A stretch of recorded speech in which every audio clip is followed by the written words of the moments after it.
in presenting the Holy Bible, confirmed, historically accurate, I must present the sources of my information that are not readily available from many modern academic sources. And so I present a little critique of one called EW Faulstich, who spent his lifetime pursuit in knowledge of the Bible to be able to present it and answer questions. Some would say, if you believe something's true, can you prove it? Why should we believe what you say? You believe something, but you have evidence for what you believe. Can you support your belief with any facts? And because many professional archaeologists being paid to refute the Holy Bible have claimed that the Bible says something happened in a particular geographical place and couldn't find any evidence, merely because they were looking in the wrong place. So I've written this little transcript for this presentation. I don't usually read transcripts, but in the interest of time and clarity, I thought it best that I do that. So I'm going to read this introduction. Examination of the work of EW Faulstich, a pioneer in the science of biblical chronology. Introduction. The work of EW Faulstich became the foundation for understanding the math of Bible chronology, which Michael Rood used with other dedicated scholars to create the astronomically and agriculturally corrected biblical Hebrew calendar. To explain why the current Hebrew calendar needed corrections, it is best to read directly from Michael Rood about the Pharisee calendar presented in contrast to the true calendar of Jehovah. No one can tell it like Michael tells it. So I'm going to give you how to get this calendar. I'm going to read an excerpt from it. I realized the videos do everything in reverse. So this is called the Astronomically and Agriculturally Corrected Biblical Hebrew Calendar. It's created every year by waiting until the barley harvest. The barley is ripe enough to roast on the first month of spring. In other words, after the spring equinox, vernal equinox, and the first new moon appears, if the barley's too green to roast, if it withers away like grass, they're supposed to add another month to the calendar. And the only way to follow the instructions is to do what he said to do. So that in Israel, in Jerusalem, there's now a group of people that every year examine the barley to see if it's ready, if it's abib, an agricultural term, also we use for the month of Abib when Exodus occurred. I'm going to read this little excerpt. You have to read what he has to say about the calendar of Jehovah and all the different things going. But I have to read what he has to say about why the Pharisees, or how is it the current Hebrew calendar is incorrect. Why it's not as the original Hebrew calendar.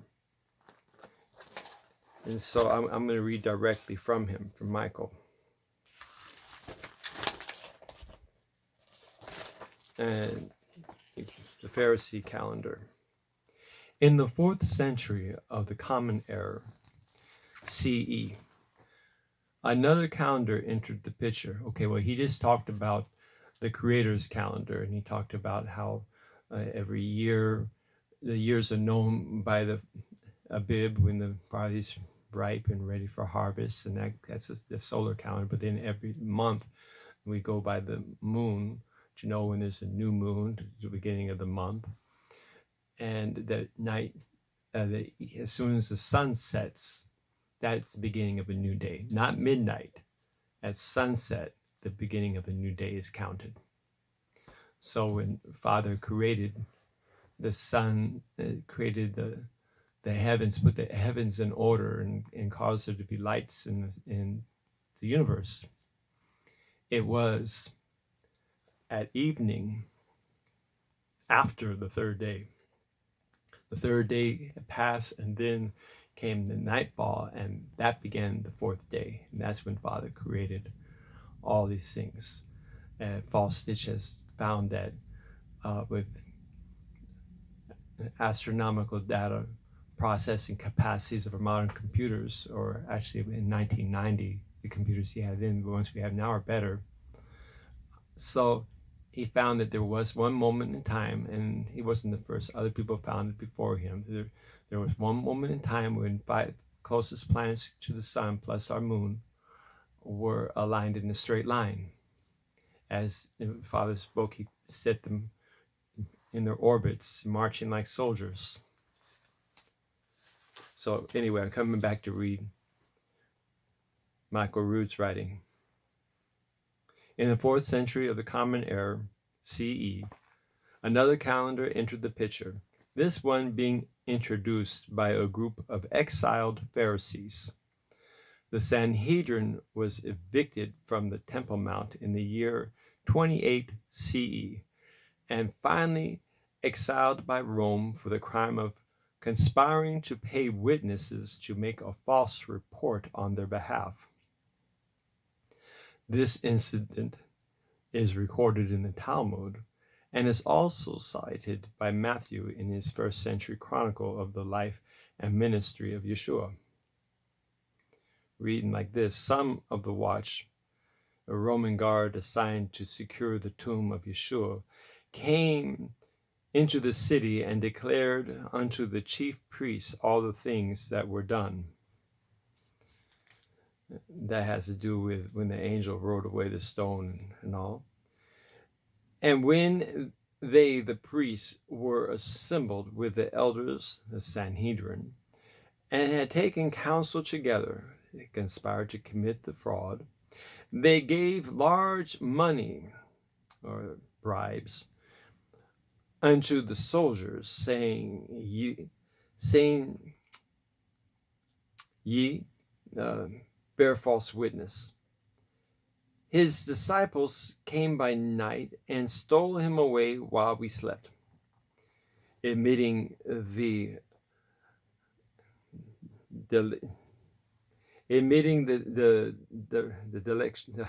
neglect of the guard's duty, punishable, which was punishable by death. Oh yes, okay. The word he uses, derelict, is he wrote in very small and faint letters here, so it's hard for me to read.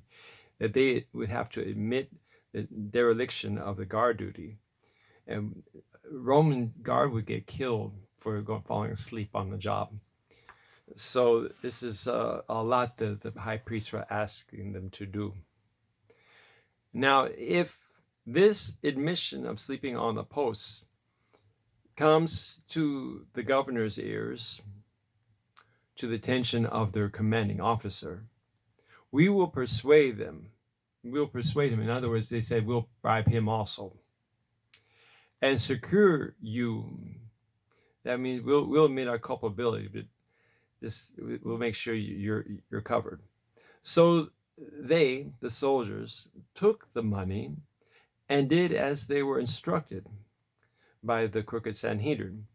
And this account is commonly reported among the Jews until this day, near the end of the 1st century, when Matthew was writing his gospel. Well, to 359 CE, just before disbanding themselves, the exiled Sanhedrin devised a new calendar system. After the temple in Jerusalem was destroyed, the Pharisees replaced the temple service and the Creator's appointed times with a new and improved religious system, a code of righteousness defined by thousands of man-made commandments and regulated by a new calendar.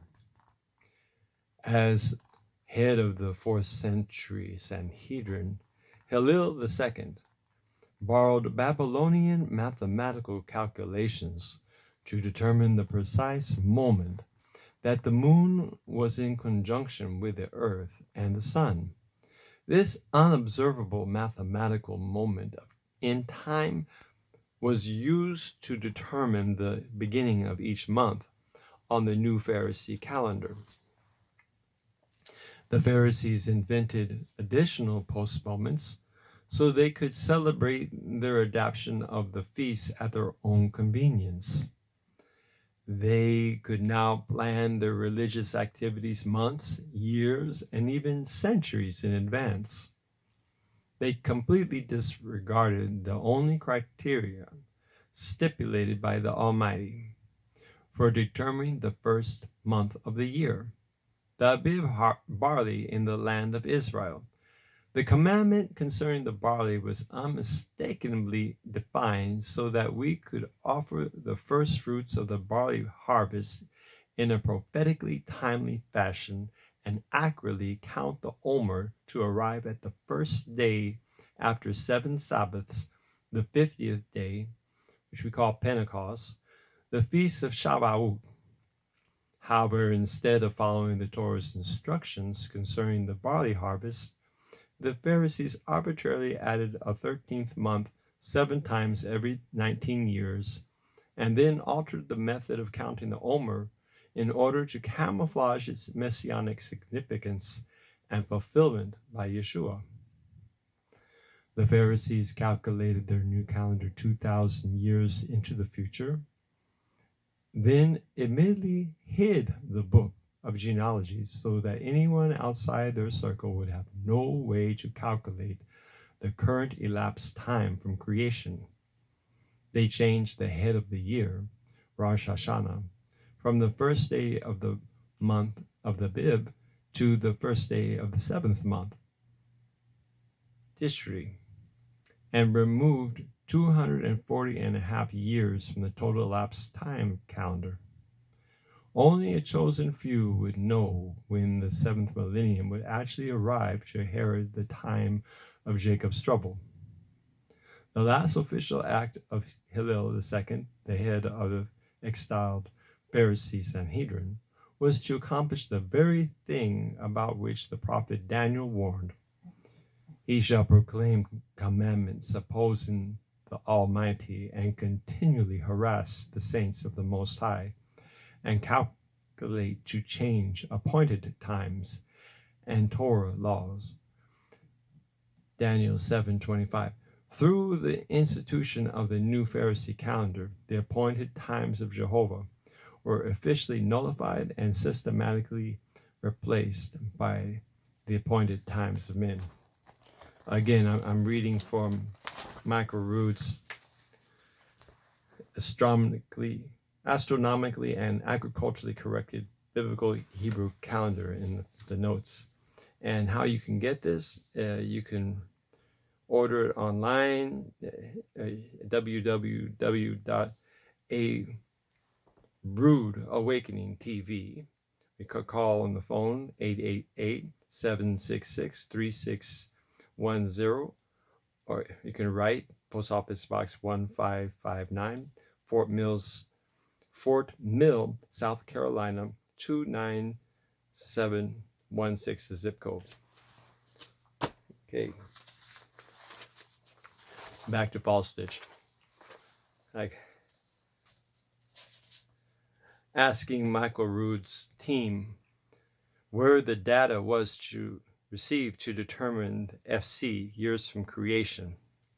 cited in the astronomically, agriculturally corrected biblical Hebrew calendar, of which at the time of this recording says that we are in 6,021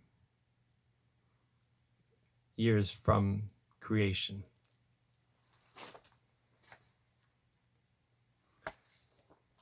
He gave me the name, I was given the name EW Faulstich, and quickly attained his world history chart and 4 Bible chronology books. The last published in 1990, Bible Chronology and the Scientific Method, actually lays the foundation for his previous books.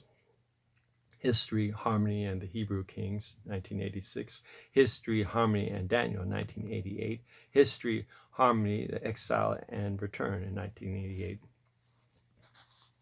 Having carefully examined the work of E.W. Faulstich, I must commend his work as foundational in the discipline of fact-checking the Bible historical record with archaeological findings of ancient written records and computer-assisted astronomical observation data processing. What was impossible to confirm 50 years ago has now become scientifically undeniable. E.W. Faulstich was not the first to find that there was one moment in the history of the universe when the 5 planets closest to the sun, plus our moon, were aligned in a straight line. But he was the first to point out that it perfectly supported the biblical account of the 4th day of creation, being the vernal equinox of 4001 BC, the first day of spring, Abib. Unlike historians that our pages support the denial of the Bible, who blatantly ignore all evidence that contradicts the teachings of evolution as the basis for our existence, people like E.W. Faulstich and Ron Wyatt have gone directly to archaeological findings that are where the Bible says they are and say what the Bible says they say. E.W. Faulstich gives scientific method as objective way to search, test, and know truth on page 1 of Bible Chronology and the Scientific Method. While E.W. Faulstich enabled us to realize many truths of events briefly described in the Bible, he did have some errors of his own, not from the computer or directly from his math. Because E.W. Faulstich gave credibility to rabbinical teachings of the Talmud, he naturally fell into some theological and mathematical error, one being the assumption that the book of Jubilees was from Moses, and another that the Second Temple was destroyed in 70 AD, rather than the actual 68 AD date. As far as the book of Jubilees, we know that the first Jubilee was celebrated when the children of Israel came into the Promised Land. And there was no record of anybody celebrating Jubilees before that. It's evident that the book of Jubilees was written by the Pharisees centuries later. So anyway, I read all his books, and I could make a few points, but a couple of things. One thing I wanted to talk about that I have to disagree with him very strongly. A couple of things. And one example being his questioning of how Moses could be tending sheep 40 years and have young children at the time of the burning bush when he was given his wife 40 years earlier. The consideration that Faulstich missed was the age of the promised future bride at the time of her being given, and also the age of women bearing children at that time. Moses was born of possibly the youngest daughter of Levi, when Levi was 130 years old. Jochebed was 56 years old at the birth of Moses. Moses was running for his life from Egypt, so waiting decades in the wilderness for Zipporah to mature was not a problem. Otherwise, I'm saying is that highly probable that she was an infant or very little girl, and it promised was for years in the future, because Moses had to go out for at least a couple of decades until the death of that Pharaoh that wanted to kill him. And it so happened that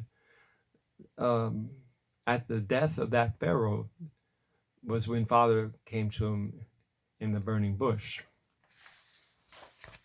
There's something else that Faulstich pointed out. It's commendable. Anyway, there's much more to be learned from the Bible that has been overlooked for many centuries simply because we didn't have enough data to check the math. We now have no excuse. All that was recorded as historical events have been proven to be true.